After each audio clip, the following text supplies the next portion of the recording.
Et maintenant, les bonnes nouvelles. Il y a de bonnes nouvelles dans ce que le docteur Shankara Shetty va vous dire. Car, comme nous l'avons appris, c'est une illusion. Nous n'avons pas affaire à une pandémie de corona, mais à une pandémie de tests PCR.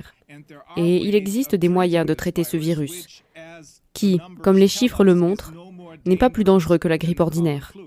Docteur Shetty, quelles sont les bonnes nouvelles que vous pouvez nous donner ? Je vous remercie, Rainer, et merci à tous mes collègues sur cette plateforme. Cette période qui dure depuis 2 ans est déchirante. Et je pense que notre travail est très important. Je pense que ce que j'ai vécu au cours de ces 2 dernières années permettra de comprendre ce que les personnes qui m'ont précédé ont présenté et de comprendre ce qui s'est réellement passé. Je pense donc que le simple fait de raconter mon parcours et ma compréhension de cette pandémie peut apporter beaucoup à ce que nous essayons d'accomplir. J'aimerais donc commencer par ce qui s'est passé avant l'arrivée du Covid en Afrique du Sud. J'ai une formation en génétique, en biologie avancée, en microbiologie et en biochimie, en plus de mon travail de médecin généraliste. Et je suis donc un médecin très méfiant. J'enquête sur tout. Je m'assure de m'appuyer sur les connaissances que j'ai acquises au cours de mes années d'études supérieures. Et je ne crois pas les choses trop facilement. Avant que cette pandémie n'arrive en Afrique du Sud, on nous avait dit qu'il y avait un virus à Wuhan, qu'il s'était propagé d'une personne à l'autre, que c'était un virus respiratoire et qu'il semblait très contagieux. Et bien sûr, nous ne savions pas comment ce nouveau virus tuait, comment il provoquait des maladies graves et des décès. Mais on nous a dit qu'il était très contagieux et qu'il pourrait être le début d'une nouvelle pandémie. La première chose que j'ai trouvée très étrange, c'est que les Chinois ont bouclé Wuhan et que le virus ne s'est jamais propagé à aucune autre ville de ce pays. Pourtant, les frontières internationales sont restées ouvertes et le virus s'est répandu dans le monde entier. C'est donc la première chose que j'ai trouvée très suspecte. Nous avons affaire à un virus hautement contagieux, alors pourquoi n'a-t-il pas été complètement maîtrisé ? Nous ne recevions pas non plus beaucoup d'informations de Chine, ce à quoi je m'attendais. En tant que médecin, je devais prévoir l'arrivée du virus dans mon pays et m'y préparer. La première chose que j'ai remarquée et qui posait problème était ce test PCR. Ils avaient développé un test PCR pour tester le virus lui-même. Avec ma formation scientifique, je sais bien qu'un test PCR n'est jamais utilisé comme outil de diagnostic. Je me suis donc demandé pourquoi cela était devenu la norme. De plus, nous avons commencé à recevoir des rapports sur la propagation asymptomatique du jamais vu en sciences médicales. Donc, quand ces choses inhabituelles sont sorties, je savais qu'un test PCR n'avait absolument aucun rapport avec l'infectiosité. Comme l'ont souligné les précédents intervenants, un test PCR ne teste que les fragments d'un virus. Il ne teste pas un agent infectieux complet. Et il ne permet pas de savoir si une personne est réellement infectée ou infectieuse. La seule chose qui vous dit qu'un virus existe est une culture cellulaire du virus qui prouve que le virus peut se développer, se répliquer et se propager. J'ai donc regardé ce test PCR avec un peu de suspicion. Et puis, ce test PCR a été utilisé pour évaluer ou déterminer les mesures de santé publique, les mesures sanitaires que nous avons vues.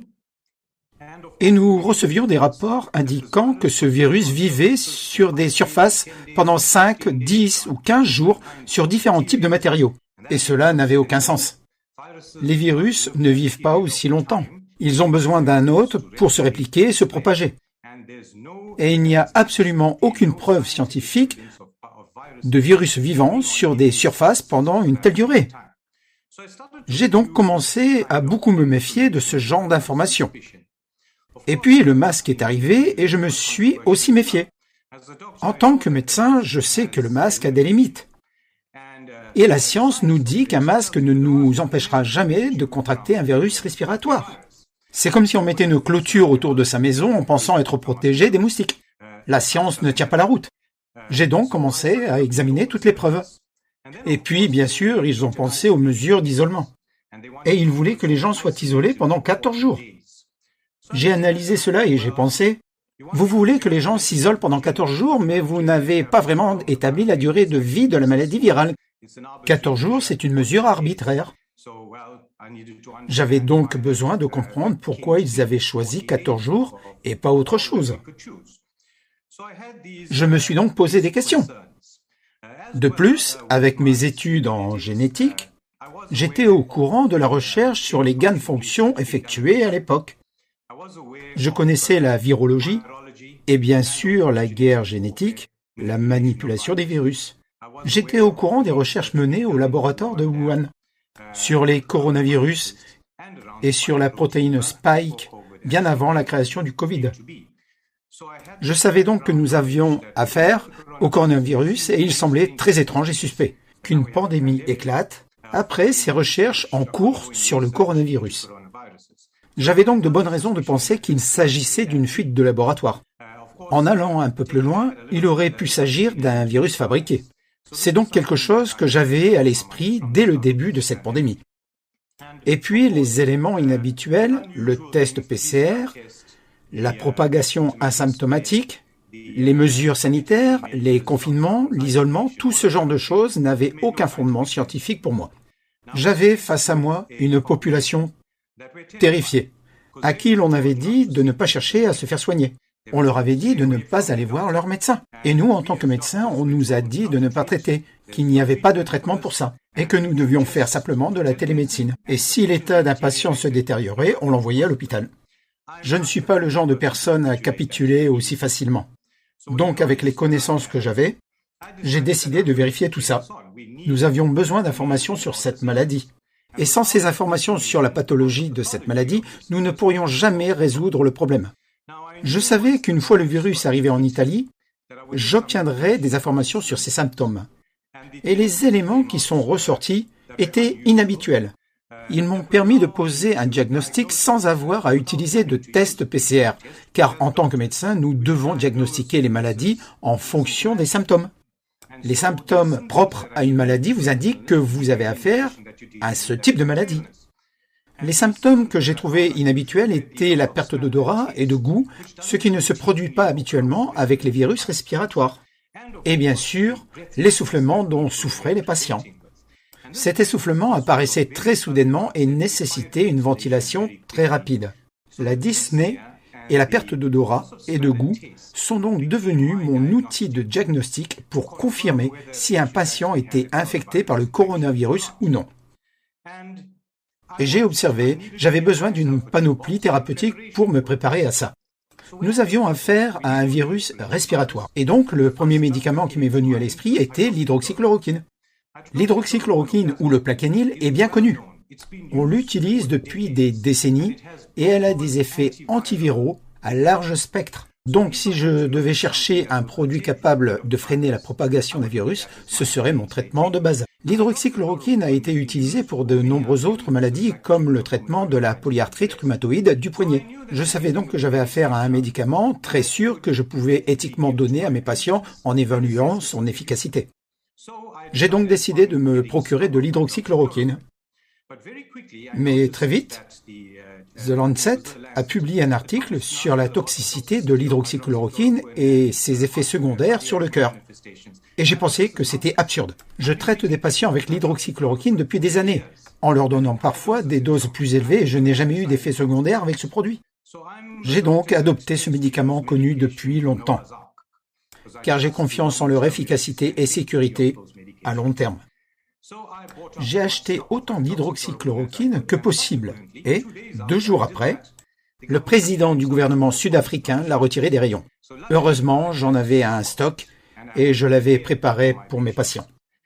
Les patients sont venus vers moi très inquiets à l'idée que je puisse fermer et que je ne sois pas là pour eux. Mais je les ai tous rassurés en leur disant que j'allais résoudre ce problème et que j'examinerais chacun d'entre eux. J'avais besoin de comprendre ce à quoi nous avions réellement affaire. Alors, quand le premier cas de coronavirus a été signalé en Afrique du Sud, j'ai décidé de puiser dans mes connaissances. J'ai quitté ma maison pour m'isoler afin de protéger ma famille. Ma maison et mon cabinet se trouvent dans les mêmes locaux.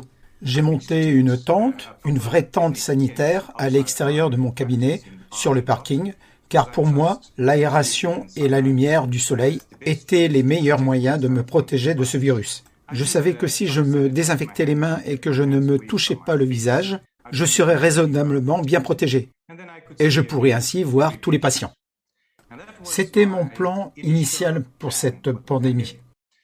Mais avec la controverse autour de l'hydroxychloroquine, le test PCR utilisé comme outil de diagnostic, l'annonce d'une propagation asymptomatique, j'ai eu des soupçons fondés sur ce qu'on nous disait. Et les soi-disant experts n'ont pas semblé remettre ça en question. Il n'y avait aucune preuve de tout cela. Pourtant, les experts du gouvernement nous racontaient cette histoire. J'ai donc commencé à voir mes patients. Je me suis assuré d'examiner chaque patient qui entrait dans mon cabinet. Je voulais comprendre deux choses. D'abord, la symptomatologie. Je suspectais aussi une infection à coronavirus pour chaque patient qui venait avec une perte soudaine d'odorat et de goût, ce qui a été inhabituel. Donc je ne voulais pas utiliser ce test PCR, je ne voulais pas me fier à ce test PCR. Je savais que cela allait fausser les chiffres dès le départ. Et je voyais le monde entier sombrer dans la confusion et la peur. Lorsque mes patients venaient me voir, je commençais par examiner les symptômes et je supposais que ceux qui présentaient une perte d'odorat et de goût étaient positifs au coronavirus. J'en ai testé quelques-uns, seulement ceux qui avaient une perte d'odorat et de goût, et j'ai constaté qu'ils étaient positifs. J'avais donc la preuve que la perte d'odorat et de goût était un symptôme d'infection à coronavirus. Je n'ai donc pas ressenti le besoin de tester chaque patient. Si un membre de la famille souffrait d'une perte d'odorat et de goût, que je le testais et qu'il était positif, et que le reste de la famille commençait à tomber malade à peu près au même moment et présentait le même type de symptômes, je pouvais supposer sans risque qu'ils avaient contracté la même infection et les traiter de la même manière. En tant que médecin, nous sommes censés poser un diagnostic en examinant nos patients. On ne m'a jamais appris à utiliser les tests comme outil de diagnostic. Je n'utilise les tests que si j'ai un doute dans mon diagnostic clinique. Un test s'utilise pour clarifier. Il ne s'utilise jamais en guise d'outil de diagnostic. Je ne teste donc pas les patients pour savoir ce qui ne va pas chez eux. C'est une mauvaise pratique médicale. On n'est pas formé pendant des années en pratique clinique pour utiliser un écouvillon afin de savoir ce qui ne va pas chez le patient. J'ai donc commencé à voir tous ces patients atteints d'affection au Covid. La deuxième chose qui m'a beaucoup intéressé, c'est l'essoufflement. C'est ce qui causait la mort des gens. Mais les premiers patients qui sont venus me voir avaient une grippe commune, une infection respiratoire qui ressemblait à toutes les autres infections respiratoires que j'avais vues. Ils avaient des courbatures, de la fièvre, un peu de mal de gorge et bien sûr une perte d'odorat et de goût, un symptôme inhabituel qui me faisait penser que c'était une infection à coronavirus. J'ai donc dit à tous les patients qui venaient me voir que s'ils étaient essoufflés de quelque manière que ce soit, je voulais qu'ils me le signalent immédiatement, car je devais comprendre exactement d'où venait cet essoufflement et pourquoi les patients finissaient à l'hôpital. Nous savions qu'à l'hôpital, les patients étaient essoufflés, que leur saturation en oxygène diminuait, qu'ils étaient placés sous respirateur. Et d'après les informations fournies par l'Italie, nous savions que la progression de cet essoufflement pouvait être très variable. Certains patients présentaient un essoufflement léger qui n'évoluait pas et semblait disparaître. D'autres avaient un essoufflement un peu plus grave qui durait très longtemps. Et puis, bien sûr, il y avait ceux qui développaient un essoufflement très soudain qui évoluait très rapidement. En 1 ou 2 jours, ils se retrouvaient sous respirateur. J'ai donc remarqué qu'il y avait une différence étrange dans la vitesse d'évolution de cet essoufflement. J'avais besoin de comprendre ça et aussi comment nous en étions arrivés là. Parmi mes 20 premiers patients, j'ai eu le premier qui était essoufflé et bien sûr, j'ai informé mes patients en leur expliquant la gravité de la situation. Il y avait assez d'alarmisme dans le monde, j'étais sûr qu'ils reviendraient vers moi rapidement. Tous les patients souffrant d'essoufflement sont revenus vers moi le jour même où ils avaient remarqué que quelque chose n'allait pas. Et j'ai trouvé des choses très étranges dans ce petit échantillon de patients qui sont revenus me voir sans souffle. Rappelez-vous, la majorité des patients se rétablissaient sans problème, comme pour une infection respiratoire normale. Ils avaient très peu de symptômes pulmonaires. La plupart avaient juste un mal de gorge qui partait au bout de 2 ou 3 jours et ils n'avaient absolument aucune séquelle. Donc, lorsque les patients revenaient vers moi essoufflés, je devais les ausculter et comprendre exactement ce qui se passait. Or, j'ai remarqué des choses très étranges. Un bon nombre de ces patients qui revenaient me voir allaient parfaitement bien la veille du début de leur essoufflement. Ils pensaient s'être complètement remis de la maladie. Certains patients ont eu mal à la gorge pendant une journée. Ils se sont rétablis. Ils ont passé le reste de la semaine en parfaite santé. Ils ont pratiqué des activités sportives, puis ont soudainement développé un essoufflement. Cet essoufflement est donc apparu très vite. Et il semblait toujours apparaître exactement une semaine après les premiers symptômes. Donc, quand un patient venait me voir un lundi, je l'interrogeais et si le mal de gorge avait commencé ce lundi-là, je le notais comme l'apparition des symptômes. Nous savons qu'en cas d'infection virale, certains virus suivent une évolution très précise. Ils se répliquent pendant un certain nombre de jours, votre immunité se met en place, puis vous éliminez le virus. Donc, comme la varicelle, la rougeole et ce genre de virus, ils suivent une évolution spécifique et durent un certain temps. Quand les patients revenaient, je remarquais que c'était toujours le 8e jour, exactement une semaine après l'apparition des symptômes. Je me disais, j'ai affaire à un virus qui a cette durée de vie et qui, exactement un jour plus tard, commence à faire autre chose. Il y a un nouveau symptôme qui se présente à ce moment-là, et ça ne concerne pas tous les patients, mais seulement un très petit échantillon de patients. Et je voyais ce qu'on rapportait d'Italie. Certains patients se présentaient à moi avec un léger essoufflement le 8e jour. D'autres avaient un essoufflement plus modéré et d'autres très sévère.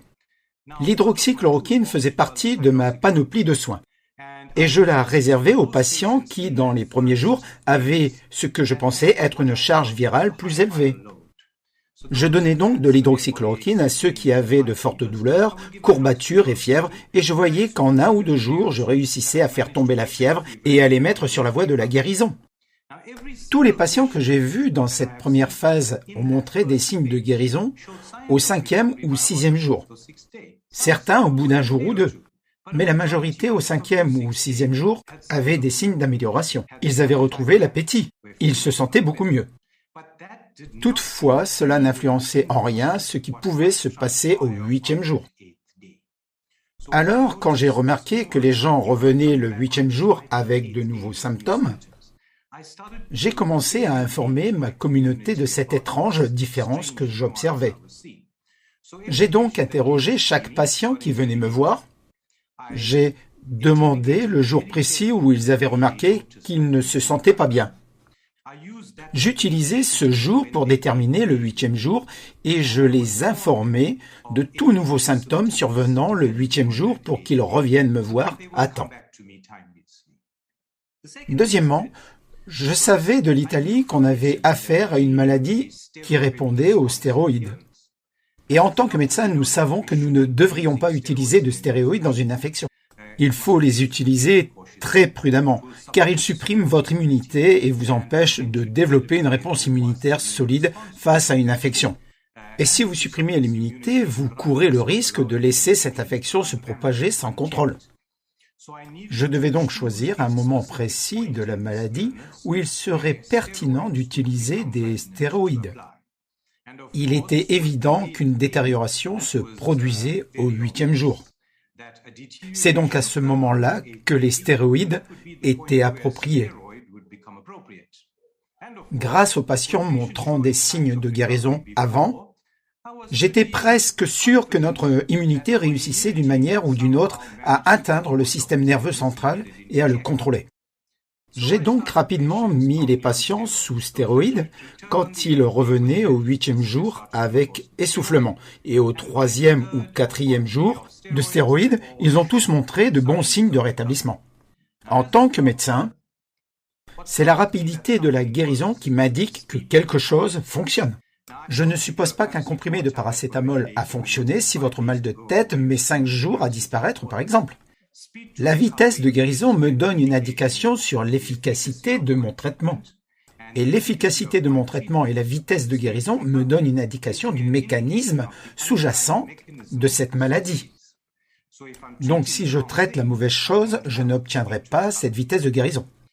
En examinant les 4 ou 5 premiers patients qui s'étaient présentés avec cet essoufflement et avaient été mis sous stéroïdes, j'ai remarqué cette différence dans l'apparition, c'est-à-dire la vitesse à laquelle la deuxième phase avait commencé.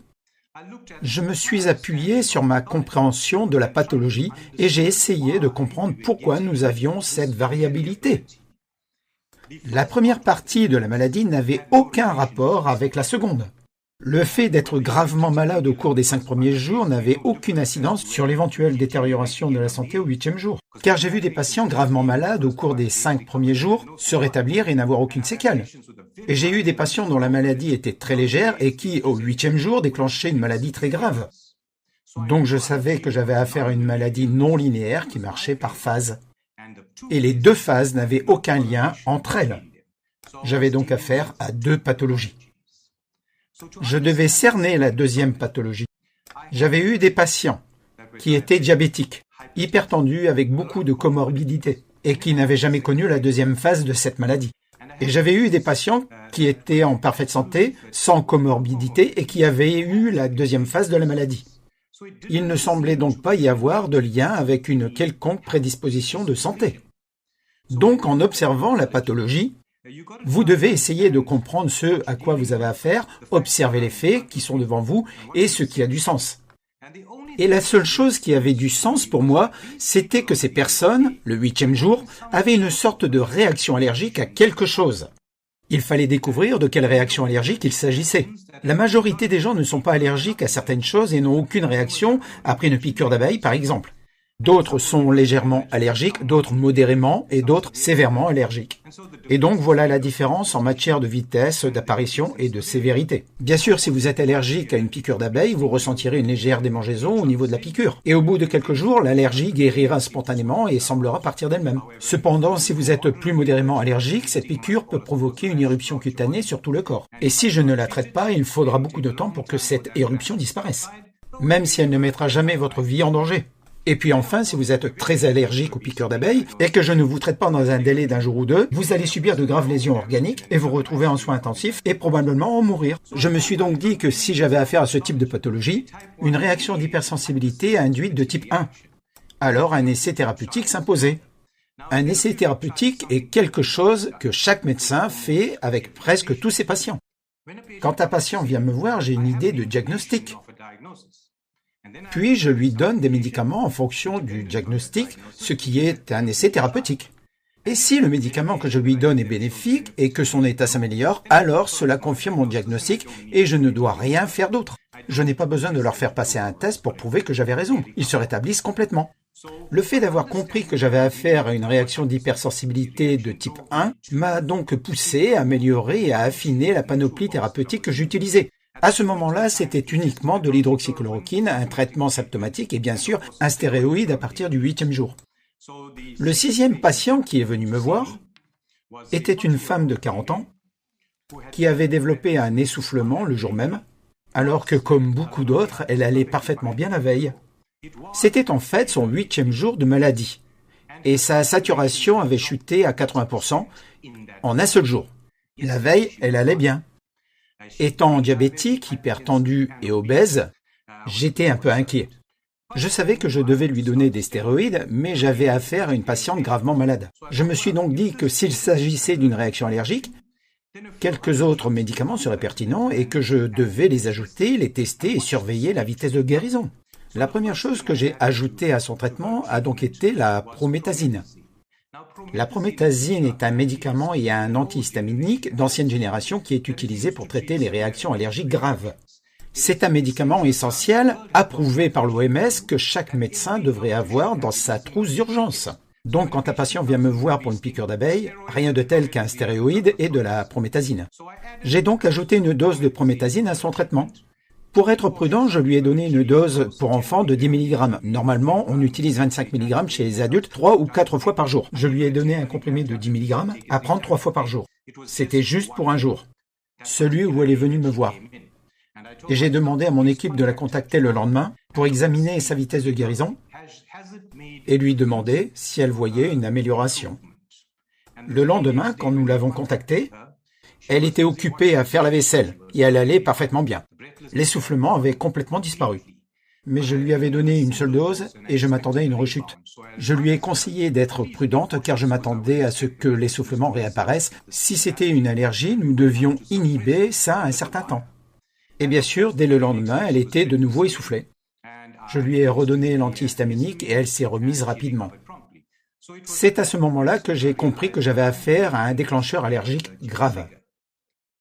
Et avec une réaction allergique, certains médiateurs chimiques se libèrent.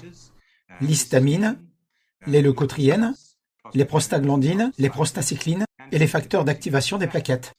Pour traiter une réaction allergique, on utilise une dose suffisamment élevée de stéroïdes pour éteindre ce flot immunitaire inapproprié qui a été activé.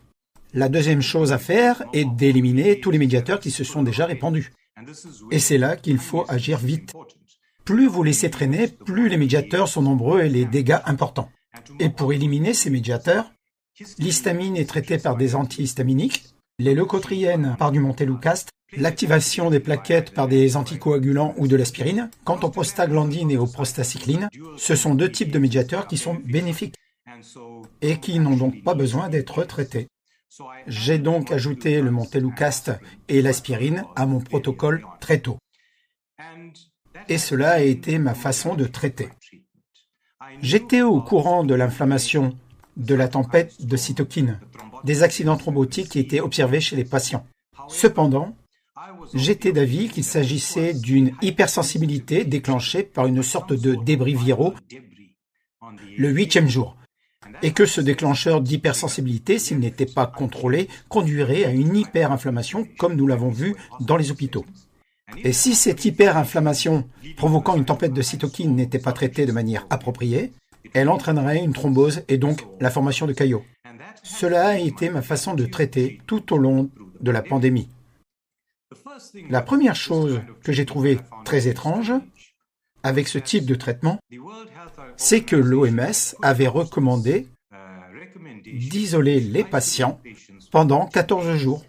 J'ai trouvé que c'était le conseil le plus désastreux que l'on puisse donner à quelqu'un, surtout en cas de réaction allergique sévère, le 8e jour ne pouvant être prévu. Il fallait que je leur parle. C'est comme pour une piqûre d'abeille. Si vous vous faites piquer et que vous venez me voir le 8e jour, et que je vous dis « je ne peux rien faire », il faut attendre et voir ce qui se passe le temps que vous réalisiez que vous êtes gravement malade. Vous subirez des lésions au niveau de plusieurs de vos organes. Alors, vous vous présenterez à l'hôpital, mais le médecin de l'hôpital ignorera que vous vous êtes fait piquer par une abeille. Et il ne saura absolument pas par où commencer votre traitement. Il essaiera simplement de vous garder en vie. Donc, j'ai eu des guérisons remarquables dès le début. J'ai eu des patients qui sont venus me voir avec des saturations à 70%. Et à la première dose du traitement, ce taux de 70% s'est amélioré pour atteindre 85% en 1 heure à 1 heure et demie. Il n'y a aucun autre médicament, à part l'antihistaminique, qui a montré une telle vitesse de guérison. Et parce que j'ai réussi à inverser l'hypoxie si rapidement chez ces patients, je n'ai pas eu besoin d'oxygène à mon cabinet. Maintenant, je suis bien conscient des soi-disant experts et pairs qui sont là pour nous dicter ce que nous devrions faire. Et c'est la raison pour laquelle j'ai été un médecin controversé toute ma vie. Je n'ai pas tendance à suivre les règles, j'ai tendance à suivre les signes et cela fait l'objet de controverses à mon égard. Mon personnel a remarqué ces améliorations remarquables. Ils étaient bien conscients du fait que la population rurale mourrait à domicile et connaissaient la mortalité et la morbidité liées à l'absence de traitement. Nous étions également conscients que les patients mourraient à l'hôpital. Je savais aussi que le remdesivir était montré du doigt, qu'il était toxique. Je savais qu'il provoquait une insuffisance rénale et des problèmes cardiaques. Et j'ai vu toutes ces choses, comme les intervenants avant moi l'ont dit. Aucun de mes patients n'a eu de problèmes rénaux. Aucun de mes patients n'a eu de problème cardiaque. Et à l'examen clinique de ces patients, ce n'était pas la pneumonie Covid. Ce n'était pas progressif. Les patients allaient parfaitement bien la veille. Quand ils venaient me voir essoufflé, ils n'étaient pas gravement malades. Ils étaient fatigués, ils étaient essoufflés, mais ils allaient de loin parfaitement bien. Et quand je les examinais cliniquement, ils n'avaient pas de crépitation. Ils n'avaient aucun des symptômes que l'on peut associer à une pneumonie. Mais ils étaient essoufflés. J'avais donc l'impression d'avoir affaire à une hypersensibilité déclenchée au 8e jour dans cet échantillon de patients allergiques à quelque chose dans ce virus. Et cette hypersensibilité provoquait une pneumonie allergique qui se développait à différentes vitesses, selon la propension du patient à l'allergie. J'ai donc fait comme tel. Mon équipe m'a conseillé d'écrire un article et de l'envoyer à d'autres médecins. Je soupçonnais dès le début que nous avions affaire à un virus fabriqué en laboratoire. Et bien sûr, on nous avait dit qu'il y avait un dangereux coronavirus qui se transmettait aux êtres humains. La seule chose qui change dans un virus qui passe d'une espèce à une autre est son récepteur. Et la protéine Spike étant le récepteur de ce virus, elle était dans mon viseur dès le début en tant qu'allergène possible parce qu'elle était nouvelle.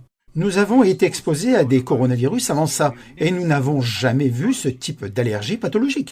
Lorsque vous vous exposez à un nouvel environnement, il se peut que vous soyez allergique à quelque chose auquel vous n'avez jamais été exposé auparavant. Je soupçonnais donc que la protéine Spike libre était le déclencheur de ces problèmes au 8e jour. J'ai donc publié cet article en espérant informer les médecins et les patients et utiliser les découvertes que j'avais faites pour sauver des vies. Et c'est là que les ennuis ont commencé. J'ai partagé l'article avec tous les hôpitaux de ma région. Avant qu'il ne soit publié, j'ai veillé à ce que toutes les personnes susceptibles d'avoir un impact sur cette pandémie soient au courant de ce que j'avais découvert. Les hôpitaux utilisaient des antiviraux. Je trouvais cela absolument illogique. J'étais d'avis que le virus disparaissait au bout de 5 à 6 jours. J'ai donc commencé à regarder les études du monde entier. Il n'y avait aucune étude au monde qui était parvenue à faire de culture virale au-delà de 7 jours. Oui, le test PCR restait positif pendant 1 mois chez certains patients, mais ça n'indique pas qu'un virus est vivant. J'ai donc fait très attention à ce à quoi je devais croire. J'ai regardé les données et les résultats des cultures. Et beaucoup de résultats montraient une culture positive dans les 7 premiers jours. Ça correspondait à ce que je voyais, les gens avaient une infection virale. Mais au bout de 7 jours, il y avait très peu, voire aucun résultat de culture positive chez les patients hospitalisés. Je savais donc que le virus était parti. Et cela m'a confirmé que nous avions clairement affaire à une pathologie distincte 10 jours plus tard. J'ai donc écrit cet article que j'ai partagé gratuitement avec notre ministre de la Santé ici en Afrique du Sud, avec le président de mon pays, avec toutes les parties prenantes auxquelles je pouvais penser, avec tous les médecins que je connaissais, mais j'ai été très prudent. Parce que j'ai bien conscience, avec la controverse autour de l'hydroxychloroquine, avec la désinformation autour des mesures sanitaires, l'isolement, le test PCR, les masques, la propagation asymptomatique, qu'il y avait des enjeux plus importants derrière tout ça. J'ai donc été très prudent avant de m'impliquer au sein des organismes de réglementation gouvernementaux. Je ne voulais pas que mes découvertes passent à la trappe. J'ai donc pensé à partager l'article gratuitement, mais auprès des médecins et des patients. Si je pouvais apprendre aux médecins à traiter le Covid et à indiquer aux patients quand consulter, alors je n'aurais besoin de la permission de personne pour sauver des vies. Et c'est donc ce que j'ai fait. Je l'ai envoyé à toutes les revues auxquelles je pouvais penser pour voir qui serait prêt à le publier. La réponse de chaque revue au monde, comme Nature, a été la même. Ma femme m'a aidé à soumettre mon article à chaque revue. La réponse que j'ai reçue de ces dernières était soit « nous avons besoin des droits d'auteur de votre travail », soit « nous ne publions que les articles de nos abonnés ». Et je ne suis pas abonné à toutes les revues médicales. J'ai donc trouvé très étrange de la part de revues prétendant être les dépositaires du savoir de trier leurs sources sur le volet. J'ai donc immédiatement su que j'avais affaire à une sorte de collusion médicale. Après tout, j'avais trouvé quelque chose qui pouvait nous sauver de cette pandémie, et personne ne semblait vouloir m'écouter. J'en ai également fait part à mon professeur et directeur de l'université où j'ai étudié, en Inde, ainsi qu'à mes collègues de ce groupe, et j'ai reçu une réponse immédiate de leur part. Mon directeur m'a immédiatement écrit pour me remercier de mon travail, tout comme mes collègues. L'Inde a donc été informée de ma découverte très tôt dans la pandémie. Ils ont compris mon travail sur l'hydroxychloroquine. Ils ont compris le déclenchement de l'hypersensibilité. J'avais aussi essayé l'ivermectine. La raison pour laquelle j'ai utilisé l'ivermectine était que j'avais affaire à une hypersensibilité pulmonaire et l'ivermectine est utilisée pour éliminer les éosinophiles des poumons. C'est la raison pour laquelle je l'ai essayé et ça a marché. J'en ai parlé à mes collègues en Inde et l'ivermectine est devenue importante lors de la première vague. L'Inde a donc été le seul pays à me soutenir pendant la première vague de la pandémie. Les autres pays m'ont complètement ignoré. Puis en août de cette année-là, Modern Medicine, une revue académique ici en Afrique du Sud, m'a contacté pour publier mon article. J'avais insisté pour qu'il soit publié dans son intégralité et sans être édité, car il contenait des éléments qui auraient eu un grand impact et une grande influence sur la pandémie. Vu que nous avions affaire à une réaction d'hypersensibilité, cela avait de graves conséquences et implications sur notre manière de gérer la pandémie. Premièrement, lors de la première vague, nous avons vu des personnes de plus de 55 ans mourir.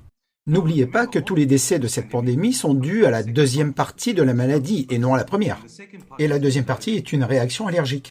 J'étais donc d'avis que les personnes de plus de 55 ans avaient déjà été exposées à une sorte de coronavirus très similaire à celui-ci et qu'elles avaient développé des anticorps nécessaires. N'oubliez pas que si vous êtes allergique à quelque chose, votre première exposition ne vous rend pas malade. Vous devez d'abord être sensibilisé. Et c'est donc votre deuxième exposition qui crée le problème. J'ai donc pensé que les personnes de plus de 55 ans étaient sensibilisées. Et donc elles avaient une réaction allergique sévère pour celles qui étaient allergiques. Et c'est la raison pour laquelle les décès touchaient les plus de 55 ans. Cependant, les personnes de moins de 55 ans avaient été sensibilisées lors de la première vague. Et à partir de la deuxième vague, je m'attendais à ce qu'elles meurent, à ce qu'elles aient cette réaction allergique, parce qu'elles étaient désormais sensibilisées. Je m'attendais à voir mourir des personnes plus jeunes. C'était l'une des prédictions les plus graves de l'article que j'avais écrit. Deuxièmement, il fallait comprendre le risque. Qui était vraiment à risque dans cette pandémie? Parce que nous avions confiné la planète entière sans discernement. Tout le monde devait rester chez soi. Mais en sachant qui était à risque, nous aurions pu alors stratifier la population plus efficacement. Et pour ce faire, nous devions trouver ce sous-type précis d'IgE pour l'allergène et voir qui était allergique. Cela aurait indiqué les personnes ayant le plus de risques de développer une deuxième phase, et avec un risque plus élevé de mortalité, de morbidité. Mon article couvrait donc tous ces différents aspects de la pandémie. Ce qui a rendu mon article très controversé, c'est que j'ai exprimé une opinion. En disant que si un traitement précoce, comme je l'avais vu de mes propres yeux, pouvait réduire la mortalité et la morbidité liées au Covid, cela rendrait un vaccin contre un virus à ARN mutagène mis sur le marché à la hâte totalement inutile. Et je pense que c'est toute la controverse que mon article a provoquée. Quand nous sommes entrés dans la deuxième vague, j'avais besoin de preuves sur mon 8e jour. Et j'avais besoin de preuves de ce qui se passait. Aucun des laboratoires locaux n'était prêt à tester les patients atteints de Covid. Vous ne pouviez obtenir de soins tertiaires que si vous étiez hospitalisé. Je devais donc me fier à l'amélioration clinique de mes patients pour ajuster leurs médicaments et les faire guérir. Et j'ai réussi à le faire. J'ai donc contacté le laboratoire local pour lui dire que j'avais besoin d'aide pour ce travail, une fois l'article publié dans Modern Medicine, un journal universitaire. Et le laboratoire local m'a proposé ses services. Ils étaient prêts à m'accorder une bourse de recherche pour approfondir la question. Mais comme il s'agit d'un laboratoire commercial, ils n'avaient pas la capacité de mettre au point des tests pour un sous-type spécifique d'IgE afin de déterminer qui est le plus à risque. Le même test permet de dire si vous êtes allergique au lait ou au blé. Ce n'est pas sorcier. Il suffit de comprendre quel est l'allergène, puis de voir qui est allergique à cet allergène particulier. J'ai donc commencé à vérifier les niveaux d'IgE et à effectuer des tests sanguins lorsque la deuxième vague est arrivée. Mais lors de la première vague, un autre point que je dois mentionner est que tous les patients que j'ai traités, environ 800, je n'ai jamais eu un seul cas de Covid long. J'étais donc d'avis que les cas légers se résolvaient spontanément, en parlant des personnes allergiques qui se présentaient le 8e jour. Les cas modérés n'étaient pas traités. Et ce sont les cas Covid long qui étaient là avec une allergie modérée, non traitée sur le long terme.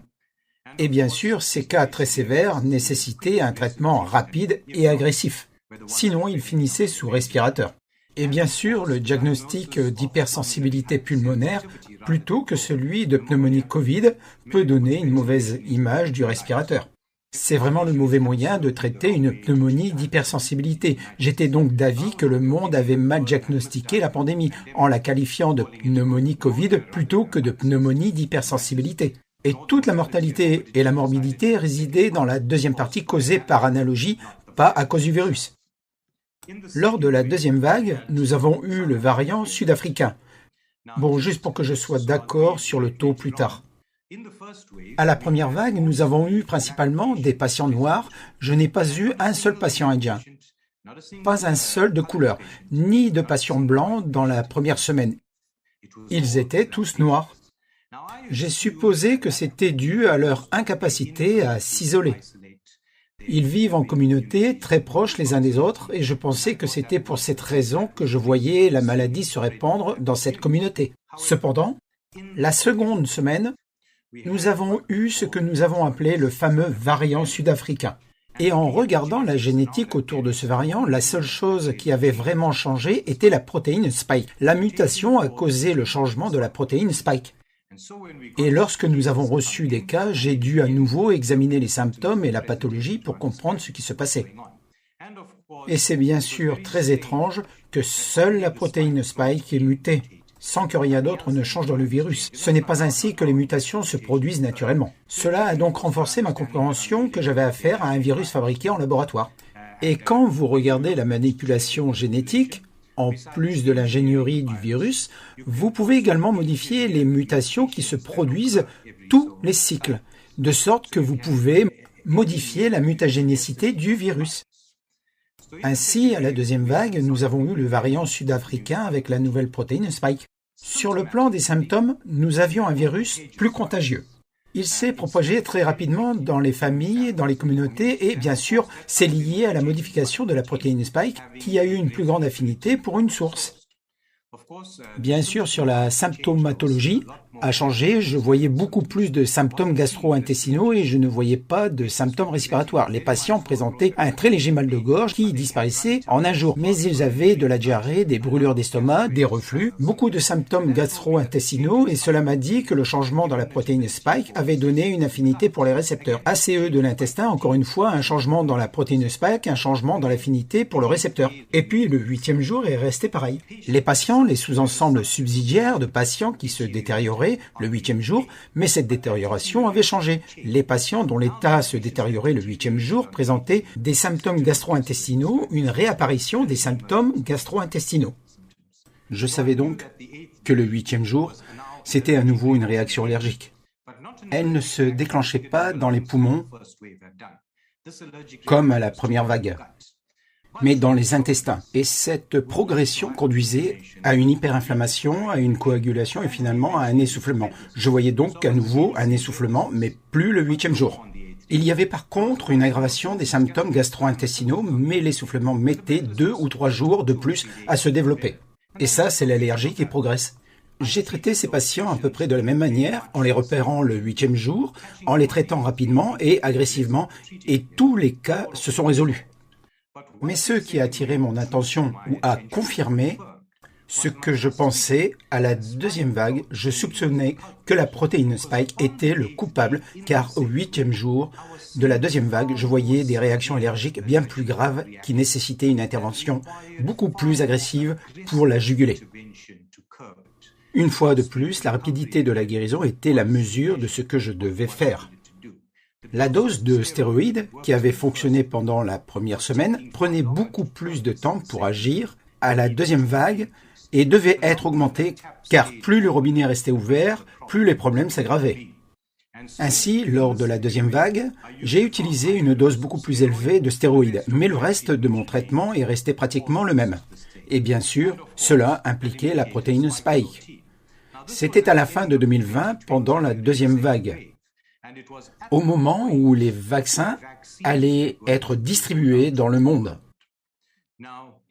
À ce stade, j'ai précisé que le principal agent pathogène de la maladie Covid n'était pas du tout le coronavirus. Le coronavirus était un vecteur. Il cause une maladie respiratoire transitoire et notre immunité est assez forte pour y faire face. Mais une fois que notre immunité a traité le virus, les débris laissés ont provoqué, au 8e jour, une réaction allergique chez les personnes sensibles aux protéines Spike. Et donc les gens qui étaient allergiques à la protéine Spike présentaient cette réaction. Ainsi, la protéine Spike est devenue le principal agent pathogène de la maladie du Covid. Spike était la raison de toute la mortalité et de toute la morbidité. Je n'ai pas eu un seul décès de patient dans les 7 premiers jours de cette maladie.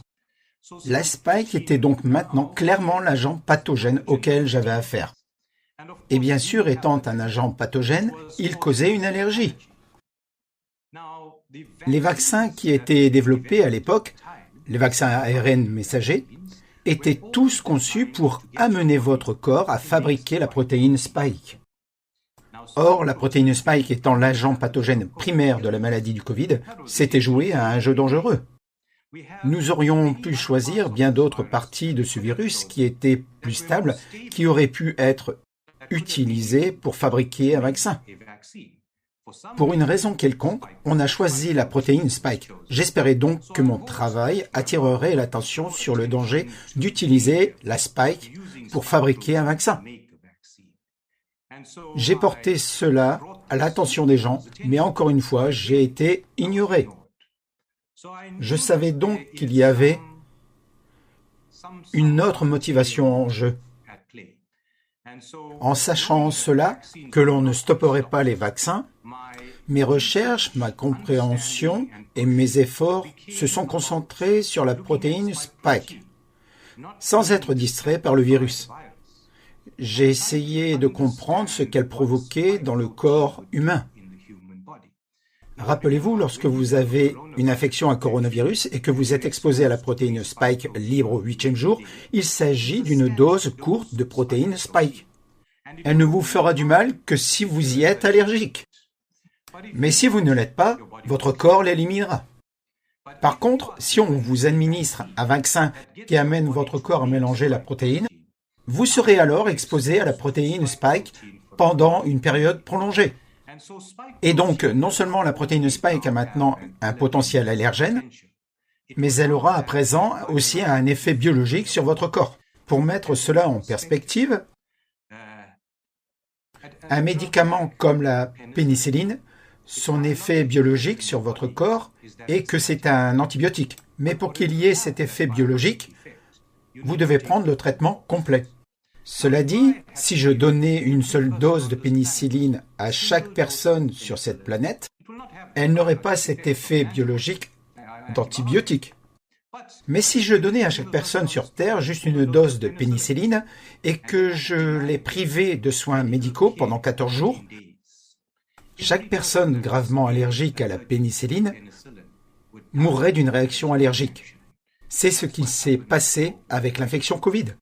Les gens étaient privés de traitement pour une simple réaction allergique. Mais, avec le vaccin, Ils sont exposés à la protéine spike pendant une période prolongée. De même que l'exposition prolongée à la pénicilline provoque une action biologique antibiotique, j'avais donc besoin de comprendre les effets d'une exposition prolongée à la protéine spike sur le corps humain. Et c'est ce qui s'est trouvé au centre de mes recherches et de ma compréhension depuis que la protéine spike a été impliquée. Lors de la troisième vague, la même chose s'est reproduite. Nous avons constaté que les patients présentaient à nouveau des symptômes, la gastro-entérite avait disparu. Nous avons donc eu de nouveau des patients avec des maux de gorge. Les symptômes avaient changé et bien sûr la protéine spike avait changé. Le 8e jour, les patients n'étaient pas essoufflés, ils n'avaient pas de gastro-entérite. Mais ils présentaient un début de fatigue soudaine et accablante. J'ai donc commencé à conseiller les patients sur ce symptôme le 8e jour. Et il s'agissait d'une présentation intemporelle. Nous avons vu que la réaction allergique de la troisième vague semblait surtout affecter les vaisseaux. Et les patients développaient des caillots, des embolies.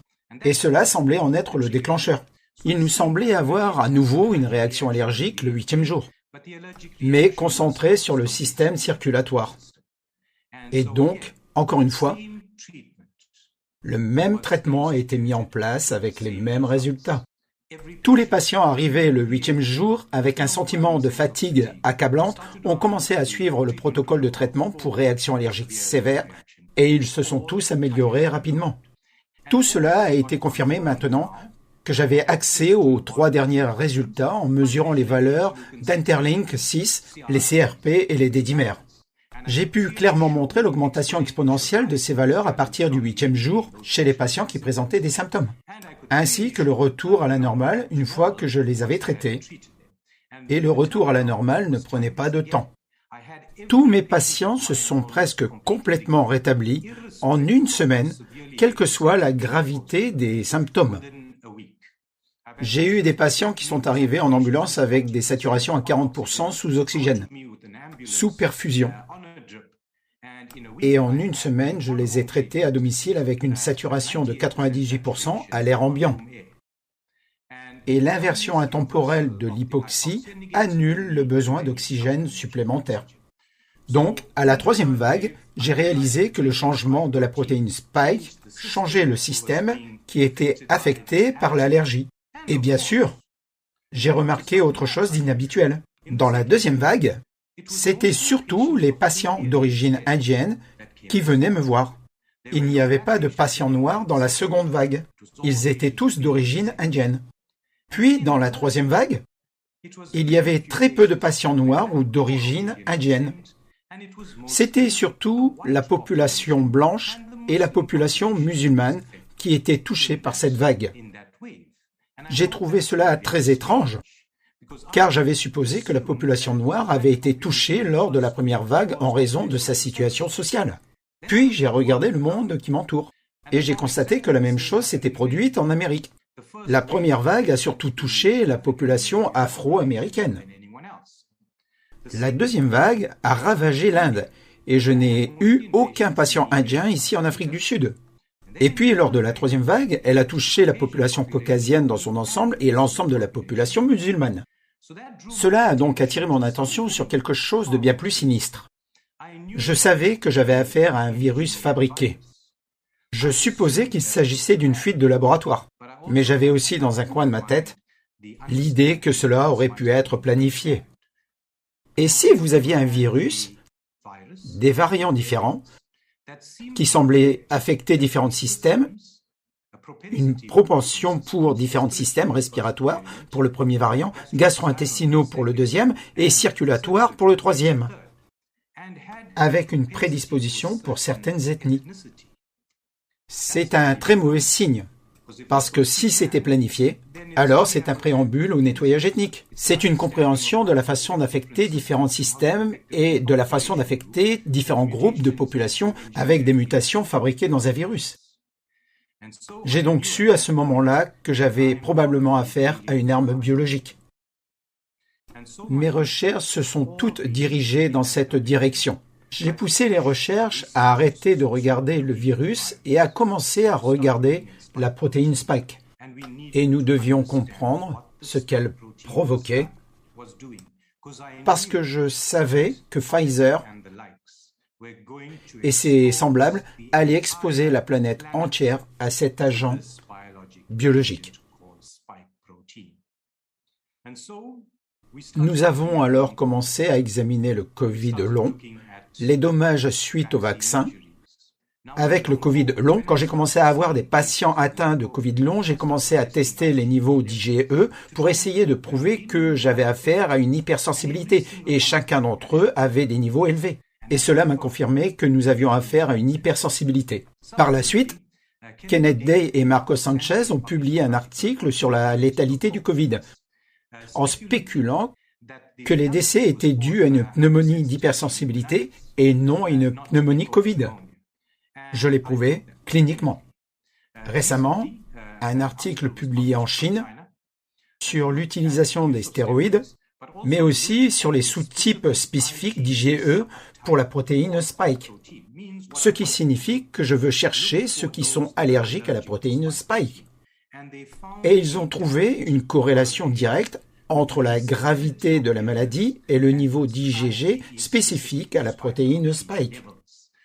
Ce qui prouve de manière concluante qu'au 8e jour, nous avions affaire à un déclencheur d'hypersensibilité. Une réaction allergique incontrôlée causait toutes les pertes et tous les dommages. Grâce au Covid et à la compréhension des effets secondaires des vaccins, les chercheurs ont étudié la structure de la protéine Spike et ses effets à long terme sur le corps humain. Nous savons qu'elle provoque des liaisons endothéliales et qu'elle va endommager vos vaisseaux sanguins. Et si elle endommage ces vaisseaux sanguins, elle provoque la formation de caillots dans diverses parties du corps. Les personnes prédisposées aux lésions des vaisseaux, comme les diabétiques et les hypertendus, sont les plus susceptibles de voir ces lésions devenir cliniquement significatives. La deuxième chose que nous avons remarqué, c'est qu'elle provoque des dommages à médiation immunitaire dans la myocarde du cœur. Nous avons vu des myocardites chez les jeunes enfants. Nous avons vu des caillots, nous avons remarqué des choses avec le vaccin. Une autre découverte, c'est que la protéine Spike, DDDD, du vaccin présente des similitudes avec d'autres protéines pathogènes que nous connaissons, l'une d'entre elles étant celle qui fabrique au cours du VIH qui provoque en fait une immunosuppression. Si la protéine Spike provoquait une immunosuppression, on s'attendrait à voir réapparaître des infections latentes comme le Epstein-Barr ou l'herpès zoster, ainsi que des cancers en rémission. Et nous nous attendrions à une baisse de l'immunité au fil du temps. Et les personnes exposées à la protéine Spike deviendraient plus sujettes à la maladie. Et nous l'avons constaté avec les vaccins et avec le Covid. Nous avons vu des personnes vaccinées être plus enclins à développer des maladies graves. Les fabricants de vaccins prétendent que les vaccins préviennent les maladies graves. Mais je trouve étonnant qu'ils puissent affirmer cela. Ils ont refusé d'accepter mon travail sur la pathogénèse du Covid. Je pense que c'est simplement parce que j'ai trouvé que la protéine Spike est le pathogène primaire. Et si vous acceptez que la protéine Spike est le pathogène primaire, cela montre les vaccins sous un jour très dangereux. Cela dit, si vous ne reconnaissez pas ce qui cause des maladies graves et la mort, comment pouvez-vous prétendre que votre produit peut les prévenir? Ils n'ont donc absolument aucune preuve pathologique ou pathophysiologique du fonctionnement du vaccin. Nous savons que ce n'est pas un vaccin car il ne prévient ni l'infection ni la transmission. Il vous expose à la protéine Spike. Donc, clairement, si vous êtes allergique, le vaccin fonctionne aussi comme une désensibilisation. On fait de la désensibilisation pour les patients qui sont allergiques à certains allergènes. Nous les exposons à de faibles doses de ces allergènes et ils deviennent plus tolérants. Le vaccin donne donc aux personnes prédisposées à une maladie grave et à la mort par exposition à la protéine Spike, qui est l'allergène, un peu de tolérance pendant une période limitée. Une fois que le vaccin cesse de produire la protéine Spike, nous devenons intolérants à cette protéine et cela n'a plus la capacité de prévenir les maladies graves et les décès. Et nous l'avons constaté dans le monde entier. De même, la protéine Spike est une protéine membranaire. Et nous avons vu avec les études japonaises qu'elle circule dans tout le corps. Chaque tissu qui est exposé à la protéine Spike et qui commence à la fabriquer va l'exprimer à sa surface. Elle sera reconnue comme étrangère et cela va déclencher une foule de conditions auto-immunes, ce que nous avons aussi observé. Nous avons vu également que la protéine Spike traverse le noyau de la cellule. Elle inhibe la protéine BRCA qui est utilisée pour réparer les cassures de l'ADN double brin. Elle aura par conséquent un impact sur la capacité de votre ADN à se réparer. Et cela provoquerait une explosion des cancers. Car les cellules qui restent viables après avoir subi des dommages à l'ADN sont les plus susceptibles de devenir cancéreuses. Et tout cela se confirme avec le Covid long et les effets secondaires indésirables du vaccin que nous avons observés, l'augmentation de la mortalité, toutes causes confondues, que nous avons constatées dans le monde entier depuis le vaccin. Et si vous regardez la tendance de cette mortalité, toutes causes confondues, c'est exactement ce que nous avions prédit que le vaccin ferait. Nous avons vu la neuropathie, les caillots sanguins, nous avons vu la myocardite, l'émergence d'infections latentes, les réémergences de cancer, la maladie d'Alzheimer, les démences, les neuropathies, nous constatons tout cela. Maintenant, quand nous arrivons à Omicron a commencé ici en Afrique du Sud et tout le monde a immédiatement fermé ses frontières. J'ai pensé que c'était absolument inutile. C'était presque un vaccin que nous pouvions utiliser comme un vaccin atténué. Mais je me suis également demandé si Omicron, avec toutes les modifications observées, n'était pas un nouveau virus vaccinal modifié. Parce que nous avions soudain 30 nouvelles mutations dans la protéine Spike. Et comme les invités précédents y ont fait allusion, ce n'est pas naturel. J'avais donc en tête que c'était peut-être le cadeau de Noël que nous souhaitions tous. Mais il y avait peut-être un hic. J'ai donc observé Omicron très attentivement. Le seul système qui n'était pas affecté par l'infection Covid était le système neurologique. Mais nous avons vu la neuropathie parmi les effets secondaires du vaccin. Je savais donc que la protéine de pointe avait le potentiel d'endommager les nerfs. J'ai donc considéré Omicron sous cet angle. Et avec Omicron, la neurotoxicité est devenue clairement évidente. Beaucoup de patients que j'ai vus présentaient une neuropathie, des brûlures aux mains et aux pieds, des sensations étranges dans le corps, des maux de tête semblables à des migraines, des douleurs irradiant du cou. Cela semblait affecter les vertèbres C6 et C7, des neuropathies du plexus brachial. Cela semblait affecter les vertèbres T10 et 11, donc le diaphragme, et les gens ont des symptômes étranges. Oui. Merci beaucoup d'avoir fourni toutes ces informations de manière si élaborée. En fait, je regarde également si nous avons encore quelques témoins avec des preuves. Oui, en fait, j'ai terminé. C'était le dernier. Omicron, c'est là où tout s'est terminé et où nous en sommes. Ok, formidable. Mais les questions sont en fait sur le point de se conclure aussi. Également les essais thérapeutiques. C'est essentiellement ce dont vous parliez, la modalité de traitement et l'hypersensibilité. Avez-vous tout couvert par rapport à ces 3 points? Oui. D'accord. Donc, ce que je veux vous demander, c'est que même le jury et les citoyens du monde ont vu que le SARS-CoV-2 n'est pas une condamnation à mort, sans l'ombre d'un doute. On peut le traiter et vous avez très brillamment exposé votre plan de traitement. Ma question, donc, ce qui se passe actuellement dans le monde entier et dans chaque pays, êtes-vous d'accord avec moi pour dire que le gouvernement pratique la médecine sur la population et qu'en conséquence, il empêche des médecins comme vous de fournir des traitements appropriés pour sauver des vies? Êtes-vous d'accord avec cette affirmation, monsieur? Je suis tout à fait d'accord avec cette affirmation. On ne laisse pas les médecins prendre les décisions pour lesquelles ils sont formés, et elles sont prises par des personnes qui n'ont aucune formation. Par conséquent, oui, nous sommes d'accord que le gouvernement doit se retirer et qu'il doit faire confiance aux médecins. Je veux dire, pouvez-vous aussi, dans le même temps, nous dire quel est votre taux de réussite en pourcentage? J'ai moi-même physiquement vu plus de 10 000 patients et je n'ai pas eu un seul décès. Je n'ai pas hospitalisé un seul patient et je n'en ai pas mis un seul sous oxygène. Ils peuvent se le permettre dans mon cabinet. Mes 4 décès sont survenus à cause d'un excès de prudence de la part des membres de la famille qui voulaient que ces patients soient hospitalisés. Une fois ces patients placés à l'hôpital, les médecins ont refusé de collaborer avec moi. Mon traitement a été interrompu, on les a mis sous protocole hospitalier.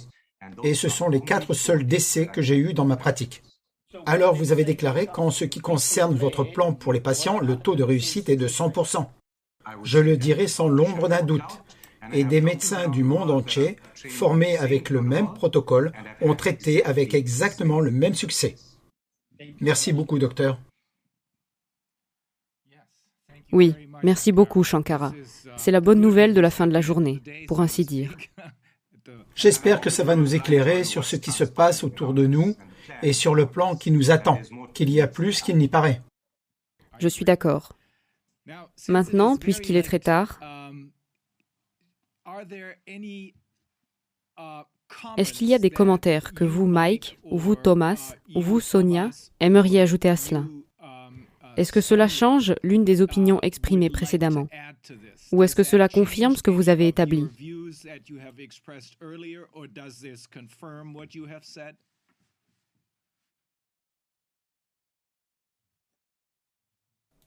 Oui. Je vais juste dire Dolores, en détail bien sûr. que je pense que le docteur Shetty a Mike, illustré vous êtes certains en éléments. sourdine. Je pense que vous pense essayez qu'il de valent nous la dire peine quelque d'être chose. dit. Et je dis souvent ceci aux gens. N'ayez pas peur du virus. C'est un virus de gravité moyenne. Nous savons maintenant que le ratio de létalité de l'infection de la souche actuelle est certainement proche de la grippe. Et si c'est proche de la grippe, s'il vous plaît, membres du jury, dans ce cas, nous ne devrions pas prendre des mesures déraisonnables, oppressives, totalitaires. Et non seulement le taux de mortalité est similaire à celui de la grippe, mais c'est tout à fait traitable. Il existe toute une variété de protocoles de traitement précoces. Mais ce qui m'a attiré dans ce jeu en tant que professionnel expérimenté de la recherche et du développement, et cela très tôt au Royaume-Uni, c'est que j'ai remarqué que le gouvernement et ses conseillers nous mentaient. En fait, je pense que j'ai donné de nombreuses interviews célèbres où je présentais des mensonges Covid. Et ils nous disaient que ce virus était beaucoup plus grave qu'il ne l'est en réalité. Ils nous disaient ensuite ce que nous devions faire et ce n'était pas vrai, comme se masquer, le confinement, la fermeture des frontières, des écoles, les tests de masse. Et j'aimerais juste faire remarquer aux gens que jusqu'en 2019, tous les pays possédaient un plan de préparation à la pandémie qui n'implique aucun de ces éléments. Le plan de préparation à la pandémie sur le site de l'OMS et sur le site du Royaume-Uni disait simplement « Si vous êtes symptomatique, restez chez vous et lavez-vous les mains plus souvent ». Rien d'autre n'a jamais été utilisé. Et pourtant, j'ai fait remarquer aux gens qu'en mars 2020, tous les pays ont écarté ces plans simples et éprouvés. Ils ont tous adopté les mêmes mesures oppressives et insensées, qui, dans une large mesure, se poursuivent jusqu'à aujourd'hui et sont en quelque sorte ancrées dans la conscience mondiale. Mais laissez-moi vous dire qu'aucune d'entre elles n'a été validée. La plupart ont été analysées en 2019 par des scientifiques de l'OMS. Vous pouvez trouver cette étude. Et ils les testent. Ils ont montré qu'on a testé les masques qui n'apportent aucun bénéfice sur la transmission des virus respiratoires et que les fermetures d'écoles, les fermetures de frontières, d'entreprises n'ont pas non plus affecté la transmission. Et c'est parce que les seules personnes qui sont de bonnes sources de transmission sont symptomatiques. Et lorsque les gens sont symptomatiques, ils restent généralement chez eux et ne circulent pas. C'est pourquoi j'attire l'attention des gens sur ce point. Car pour que des dizaines et des dizaines de pays se débarrassent en même temps des plans qu'ils utilisent depuis des décennies, et adoptent d'un seul coup un ensemble de mesures insensées qui ne fonctionnent pas, et dont il a été prouvé l'année précédente qu'elles ne fonctionnaient pas, la seule raison concevable à cela, j'ai bien peur que la seule raison pour laquelle cela a pu se produire, soit un plan supranational à cet effet. N'ayez pas peur du virus, qui est traitable. Ayez peur des mesures du gouvernement, qui sont des preuves, et qui sont toutes adoptées en même temps. Ce sont donc des mensonges. Nous n'allons pas en parler aujourd'hui. Mais le deuxième risque qui devrait vous faire peur, ce n'est pas le virus, ce sont les vaccins. Et je crains que le troisième qui m'effraie autant que les deux autres soit notre passivité générale, en tant que citoyens de pays libres. Nous acceptons ces mesures alors que nous ne devrions pas. Et je suis heureux de voir les gens, au Canada en particulier, dire qu'ils en ont assez, à juste titre, jusqu'à ce que nous montrions tous que nous en avons assez. Les gens qui ont créé les mensonges mondiaux dont j'ai parlé au début vont continuer à pousser. Je pense, ils vont continuer à pousser. Et si vous attendez simplement que ça passe, ça ne passera jamais. Mais très brièvement, j'ai fait d'excellentes présentations plus tôt sur la PCR. Et je souhaite vraiment souligner quelques points. Le premier est qu'il existe de très nombreux virus respiratoires. Les gens peuvent présenter une variété de symptômes souvent assez similaires. Alors les gens me disent, si ces tests Covid, les tests PCR ne sont pas fiables, comment se fait-il que mon grand-père soit mort? Et je leur réponds qu'ils étaient symptomatiques, presque certainement à cause d'autre chose. Vous pouvez avoir un faux positif chez des personnes qui ne sont pas du tout symptomatiques, et certainement pas malades de ce virus particulier. Il faut donc être conscient que les infections virales respiratoires normales que nous avons connues au cours de notre vie existent toujours. Ainsi, l'insertion de ce test PCR imprécis, lorsqu'il est positif, ne signifie pas soudainement que vous avez tous contracté le Covid. On peut probablement encore avoir la grippe, les rhinovirus, les virus ADN et les coronavirus d'ailleurs. Et puis, pour poursuivre très brièvement sur le thème des faux tests de masse, il se trouve que je suis spécialisé dans le système britannique parce que c'est là que je vivais. J'ai lutté encore et encore, et je n'ai pas réussi à faire admettre aux personnes impliquées dans les tests de masse que tous les tests avaient un taux de faux positifs. Dans les laboratoires hospitaliers, vous voulez toujours savoir le taux de faux positifs, les taux opérationnels de faux positifs. Vous devez les connaître dans le contexte où vous le pratiquez. Et certains des grands laboratoires britanniques, qui effectuent un très grand nombre de tests, voire des centaines de milliers de tests par jour, n'ont jamais admis qu'une fraction de ces tests positifs était fausse. Et ils déclarent tous les résultats positifs comme étant le bon nombre. C'est le nombre de cas qu'il y avait. Et cela signifie que si vous avez un taux de faux positifs de 1% et que vous avez testé 1 million de personnes, vous obtiendrez 10 000 faux positifs. Mais dans la réalité, le nombre net de faux positifs admis est 0. Parmi la mauvaise technique du laboratoire britannique et des laboratoires de masse, ils vont également recruter, et cela doit être vrai dans le monde entier. Pour effectuer ces tests, ils recruteraient des personnes qui n'étaient pas correctement formées en tant que diagnosticiens. Elles avaient généralement un diplôme scientifique et n'avaient jamais travaillé dans un laboratoire. On leur a appris à utiliser une pipette, comme le professeur Kammerer l'a dit, avec une mauvaise technique de pipetage. Vous pouvez facilement contaminer votre zone de travail, même s'il y avait un petit nombre de vrais positifs dans ces échantillons cliniques. Une mauvaise technique contaminera votre zone de travail. Et je pense que c'est la raison pour laquelle ils ont délibérément embauché des personnes qui ne savaient pas très bien ce qu'elles faisaient et à qui il fallait montrer quoi faire, sachant presque que cette mauvaise technique augmenterait le nombre de faux positifs. Un de mes amis a même travaillé dans l'un de ces laboratoires, un scientifique très expérimenté en PCR. Je lui ai demandé après coup, d'après les techniques que vous avez observées, quel serait, à votre avis, le taux de faux positifs pour une seule mauvaise technique? Il m'a regardé et m'a dit, n'importe quel chiffre, 0, 1, 1, 15, je ne sais pas. Il a dit, c'est mauvais à ce point-là, vous devriez totalement ignorer les statistiques qui sortent de ce laboratoire. Et c'était le plus grand laboratoire d'Angleterre à l'époque. Je n'ai probablement rien d'autre à dire, mais j'espère que si les gens ont écouté tout ce que j'ai dit dans le passé et qu'on le relie à aujourd'hui, ils vont réaliser que l'on nous ment, que les mesures sont imposées, inappropriées, qu'elles nuisent à l'économie ou à la société. Et que nous devrions avoir peur de cela et non du virus, qui est tout à fait traitable.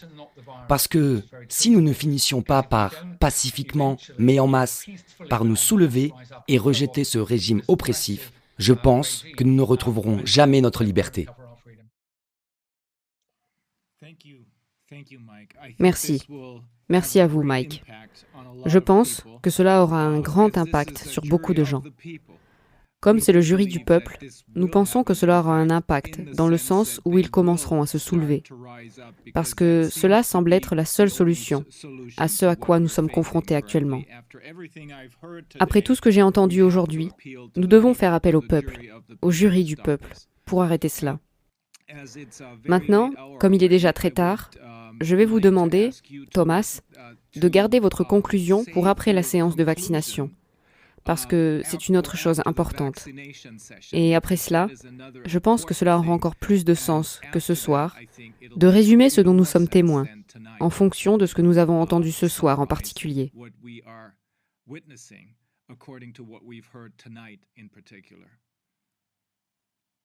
Est-ce que cela vous convient, Thomas? Merci beaucoup. Maintenant, à moins qu'il n'y ait autre chose que nous devions demander à nos experts, je suggère que nous ajournions cette audience jusqu'à samedi prochain, quand nous continuerons avec les vaccinations. Est-ce que cela convient à tout le monde? C'est en ordre pour moi, merci beaucoup. Merci beaucoup. Et merci à vous tous de vous être joints à nous et d'avoir contribué à cet effort pour arrêter la pandémie et faire en sorte que les acteurs responsables de cette pandémie soient traduits devant les tribunaux. Merci infiniment.